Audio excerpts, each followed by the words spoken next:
No, amor, mira que ¿Verdad? tenemos que usar el micrófono y control. Mira,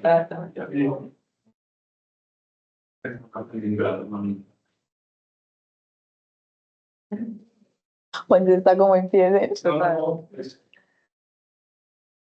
Era a las 10 de la cruz. Ah, con Empezamos. Escuché la voz de Guillermo. Eh,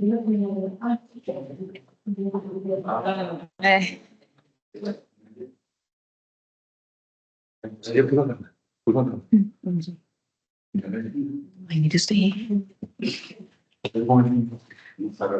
Sí.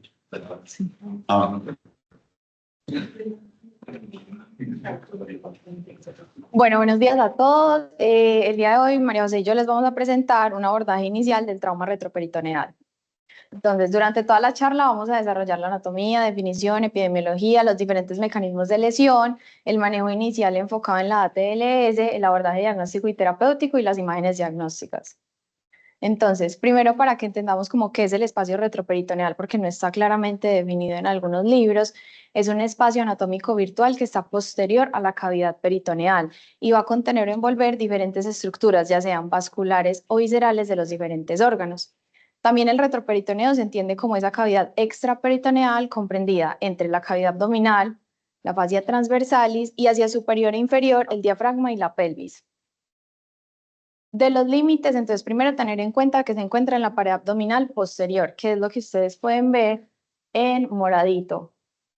Y va a estar separada por el peritoneo parietal posterior, que hacia anterior se va a continuar con el peritoneo anterior y la fascia transversalis. Hacia inferior y lateral, entonces va a haber tejido conectivo extraperitoneal que va a recubrir órganos de la pelvis y la pared abdominal anterolateral. Y los límites posterior, hay diferentes bibliografías que mencionan que dependiendo si vamos a tomarlo como la columna y el sacro, crestas ilíacas, o dependiendo del límite del psoas mayor y el cuadrado lumbar.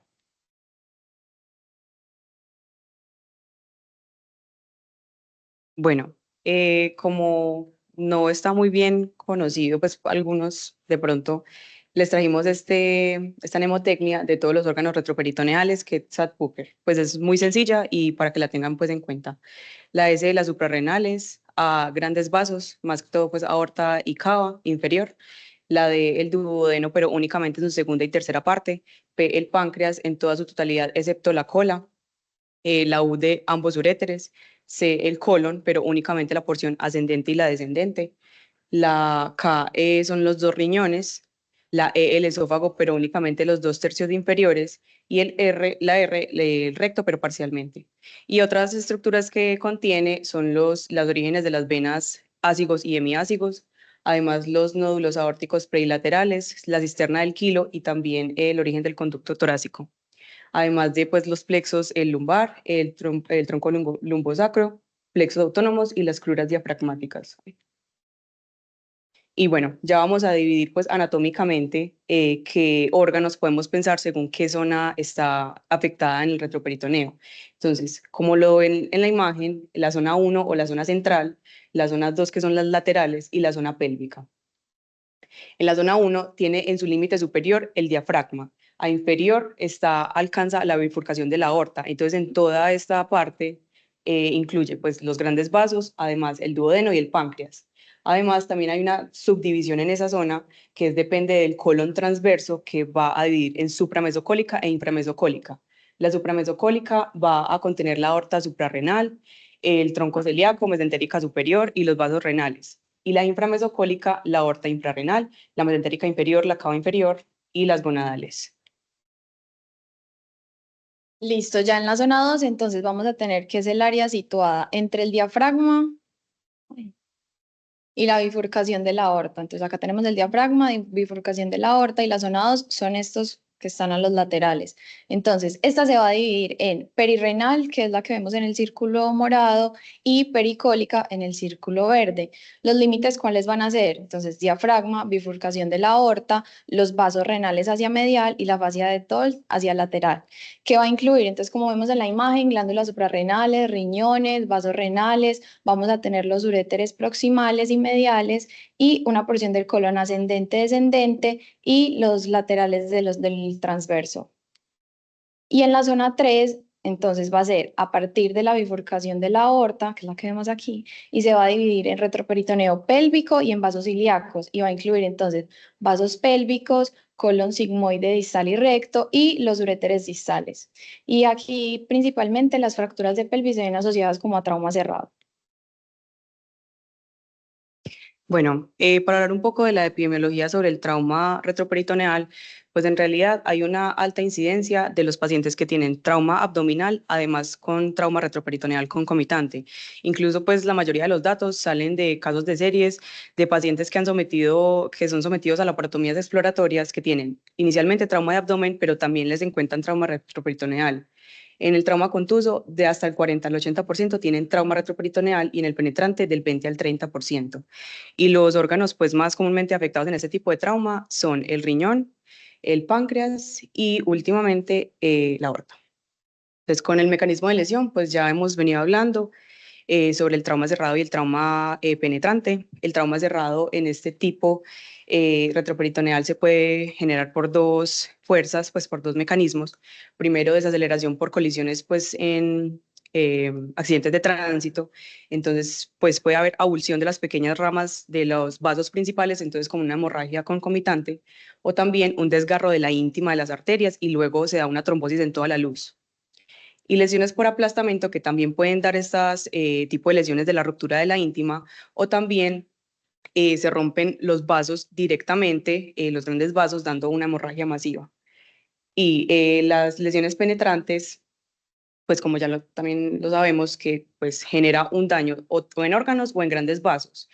Perdón, en arterias, pues o en grandes vasos o en pues órganos retroperitoneales. Entonces esto genera pues un hematoma, una hemorragia masiva. Y lesiones iatrogénicas, que esas sí son muy poco comunes, que son con las cirugías selectivas, pues como cirugías selectivas de columna o cardíacas, y también pues asociadas a procedimientos diagnósticos.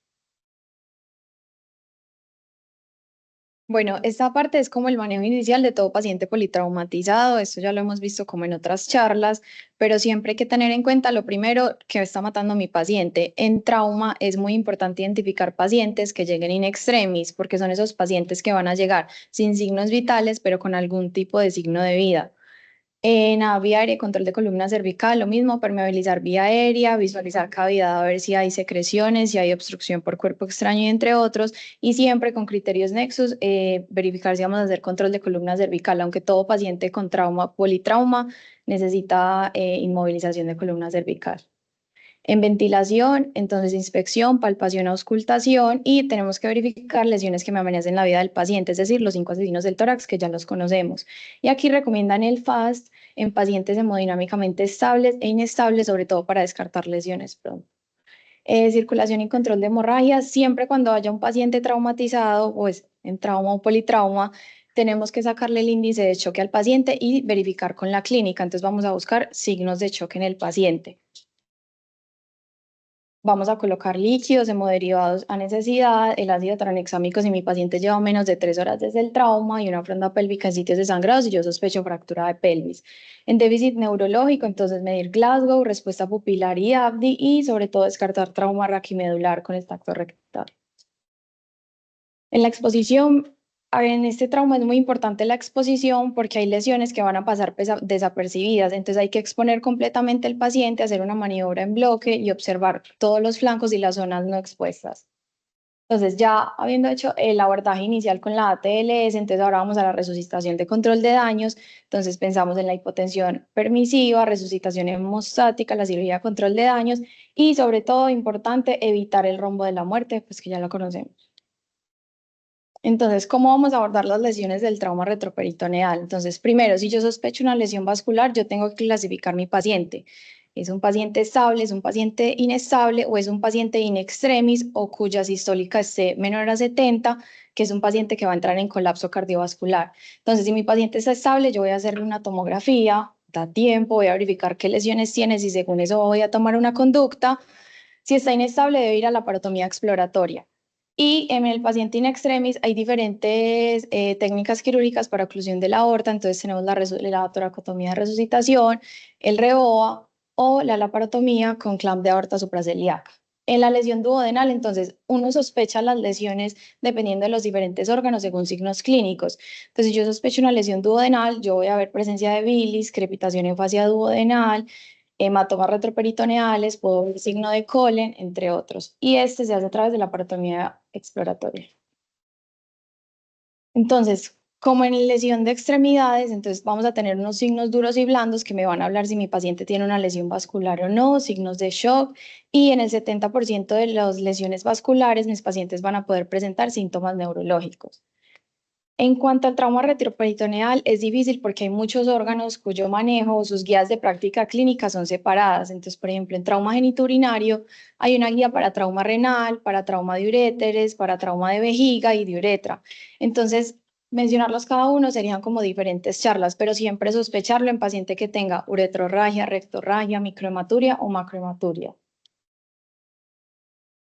Listo, entonces, pacientes in extremis, que ya son los que les dije, que vengan sin signos vitales, pero con algún signo de vida tipo gasping o alguna respuesta pupilar, o pacientes con colapso cardiovascular, que lo definen como sistólica menor de 70.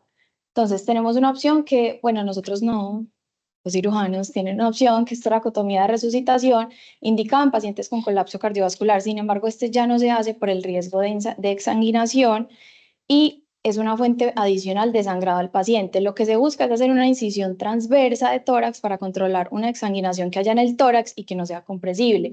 Entonces hacen un clamp de aorta y un masaje cardíaco directo, que es lo que pueden ver acá en la imagen. Y para hablar también del REBOA, que tal vez pues lo hemos oído mencionar, pero no ha quedado pues muy claro qué es. El REBOA pues por sus signos, sus siglas en inglés, es un balón de oclusión aórtico endovascular para resucitación. Entonces, como dijo Isa, se utiliza en pacientes en extremis, o sea, es decir, en pacientes que tienen una presión sistólica menor a 70, pues, u otros criterios. Entonces, lo que se hace es ingresar por la arteria femoral buscando toda la aorta. La aorta tiene tres zonas. Lo ideal es que el reboa se ubique en la zona 1 y luego se infla con solución salina 10 cc. Esto con el fin de sostener la perfusión únicamente a los órganos pues, necesarios como el miocardio y el cerebro y generar una hipoperfusión distal.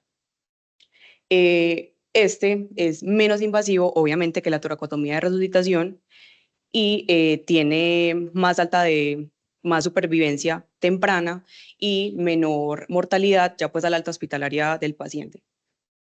Además, bueno, así como ya lo dijimos, en pacientes in extremis y ya.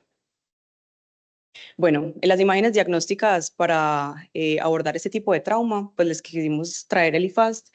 Sin embargo, pues ya sabemos que el IFAST no hace diagnóstico de trauma retroperitoneal porque las ventanas del IFAST no incluyen retroperitoneo. Sin embargo, se usa pues para descartar traumas concomitantes, que el paciente necesite un paso de una sonda tórax porque tenga un hemotórax masivo o un hemoneumotórax.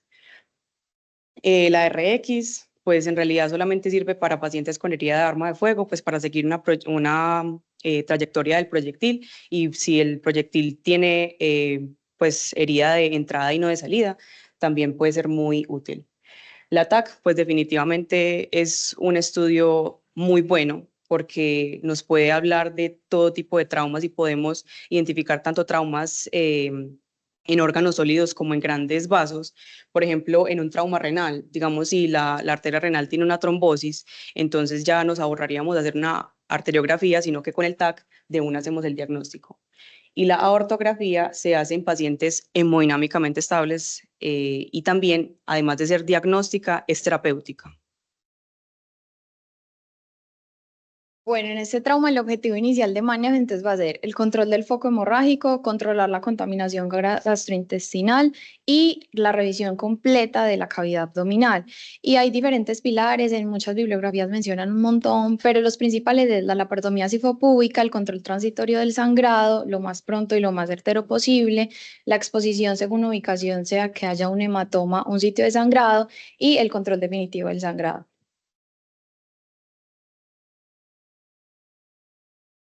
Bueno, y ya pues como conclusiones, existe mayor tasa de mortalidad en aquellos pacientes con lesiones de grandes vasos, obviamente ya sabemos por qué, lo que hace pues indispensable su sospecha diagnóstica. Los objetivos terapéuticos se van a basar en el control de la hemostasia y la contaminación, pues el control de la contaminación y valoración de todas las lesiones. Es importante que en la zona 2 pues tiene un abordaje completamente aislado del trauma retroperitoneal, como lo dijo Isa, y también el manejo conservador está muy ampliamente estudiado e incluso es el que más se utiliza, limitando pues a los pacientes que están inestables hemodinámicamente, que obviamente necesitan una laparotomía exploratoria. Bueno, les quisimos traer un caso clínico, es sencillo, para hacer pues como unas preguntitas para que participen. Bueno, es una paciente femenina de 25 años, es traída al servicio de urgencias por los paramédicos luego de encontrarla en una cena con 2 heridas por arma de fuego. En la cena se identifican múltiples politraumatizados por ese mismo mecanismo. No tiene sangrado evidente y tiene estos signos vitales. Presión arterial 90-60, frecuencia cardíaca 160, frecuencia respiratoria 21 y saturando 90% a oxígeno ambiente. Entonces, pues viendo este tipo de lesiones, ¿en qué zona creen que podría estar comprometida del retroperitoneo según las que hablamos ahorita? Uy, es que traímos regalitos, entonces día uno. Listo, perfecto.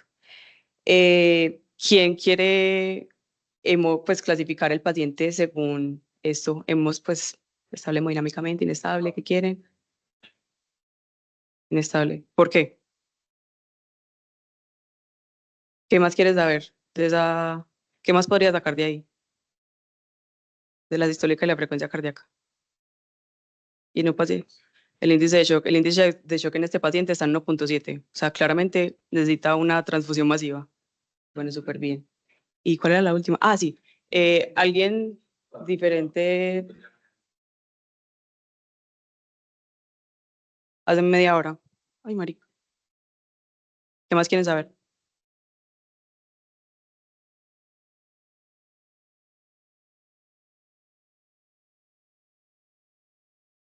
Sí, únicamente dos. Tiene 2 heridas por arma de fuego, entrada, y no tiene sangrado externo.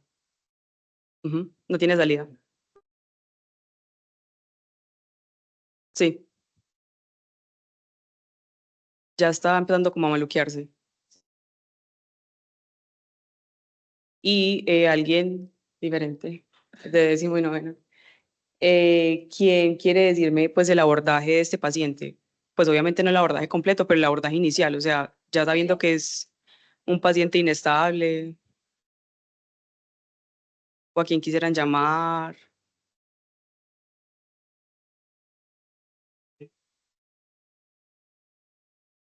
Ujú, perfecto.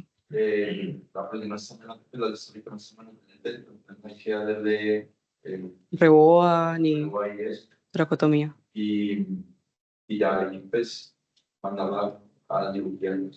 Sí, perfecto. O sea, claramente oxigenito. Sí, o sea, claramente esta paciente está inestable hemodinámicamente, a pesar de que no tiene signos de sangrado evidente externo, pues lo que uno infiere es que la herida por arma de fuego entró y se alojó en un pues en un grande vaso, puede ser la aorta abdominal, en cualquiera de sus porciones, y está generando una hemorragia masiva interna. Entonces, claramente esta paciente necesita una laparotomía exploratoria. Ay,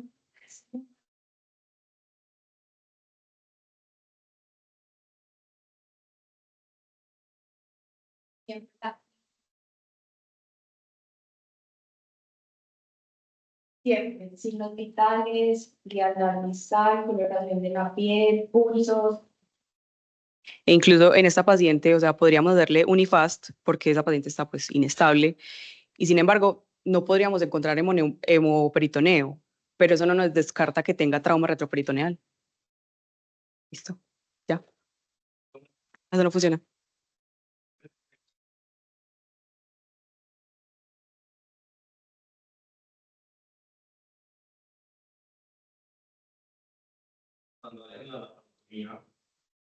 ¿Cuál es el abordaje para ayudar a revertir el problema? Pues, o sea, Ah, el abordaje quirúrgico. cuando hacen un control daño, pues se sabe Ah, sí. haciendo el taponamiento, pues sin datos. Y empaquetamiento. Pues, para llegar a recuperar lo que hay, que uno ni idea. Pues no me imagino que llegan por la fascia, pues por toda la fascia del peritoneo, buscando hacia posterior. Sí, hacia,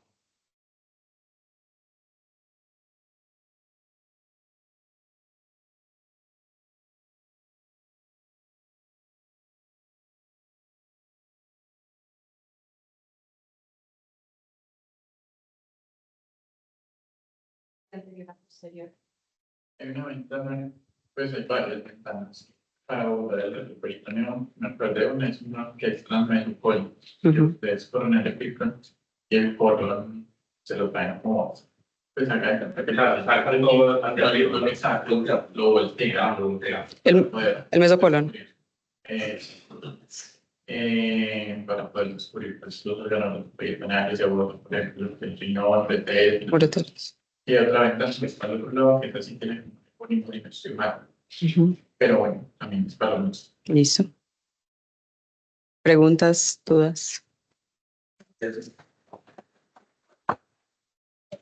¿Ustedes recuerdan quién es, por ejemplo?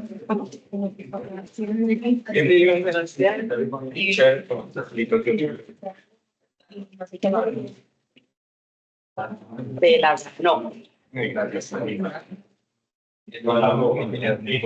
No. Hey, ¿Quién más? wow, todo bien. Mateo, que de hecho. No, Mateo, no es nada. Mateo, de hecho. Mateo no participó. ¿Cómo? Ah, no importa. Pero